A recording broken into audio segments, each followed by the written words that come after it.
En couple avec Léa Djadja depuis 2009, Black M est papa de 2 enfants, Isaac, 11 ans et Sina, 3 ans. Mais l'artiste a craint le pire le jour où son aîné a pointé le bout de son nez à seulement 6 mois de grossesse. Ils évoquent souvent, avec amusement, les débuts de leurs histoires. Black M a rencontré Léa Djadja sur le tournage d'un clip du groupe Section d'Assaut et il a mis longtemps à la séduire. En couple depuis 2009, mariés après 3 mois de relation, les amoureux ont affronté bien pire, main dans la main. Parents d'une petite Sina, née le 20 septembre 2020, ils ont d'abord accueilli un garçon, Isaac, né grand prématuré le 13 mars 2012. Le chanteur et rappeur a mis longtemps à parvenir à évoquer le sujet.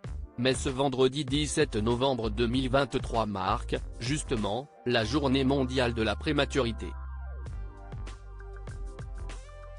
Il a mis cette souffrance en musique dans le titre Mowgli, issu de son nouvel album La Légende Black, qui est sorti le 10 novembre dernier. Et si est-il avec difficulté qu'il se souvient de la naissance d'Isaac, alors qu'il n'avait que 6 mois et qu'il ne pesait que 900 grammes. La grossesse s'était plutôt bien passée dans mes souvenirs, explique Black M sur le plateau de l'émission Les Maternelles, sur France 2, sa femme présente en coulisses. Il n'y avait pas forcément de problème. Si est-il arrivé d'un seul coup et si est-il un vrai choc.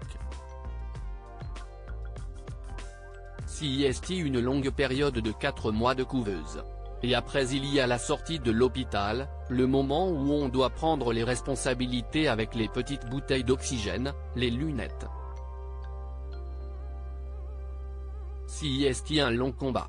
Quand il est venu au monde, Isaac faisait la même taille que la main de son père. Il était dans une couveuse, ses poumons n'étaient pas terminés. Il y avait des poils partout. Il ne ressemblait limite pas à un être humain, poursuit l'artiste. Les médecins ont l'obligation de ne donner aucun espoir, et si est-il normal en réalité, ajoute-t-il. Tous les jours, ils nous disent que chaque jour est un nouveau combat. On ne sait pas s'il va survivre. Il y a des jours où j'arrivais à l'hôpital et tout allait bien, d'autres jours où il y avait 5 personnes autour de lui pour le réanimer. Sur le coup, on ne se rend pas vraiment compte. Si est-il après, quand on prend du recul, qu'on se rend compte qu'on a vécu quelque chose d'extrêmement difficile.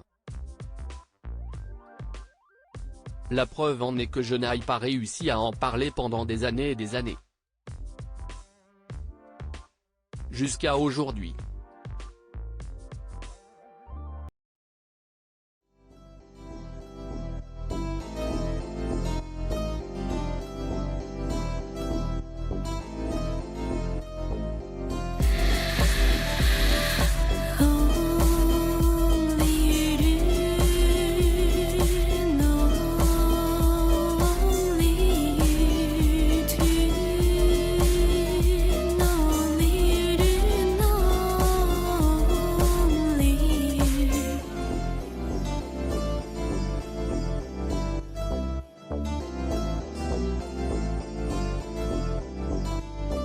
To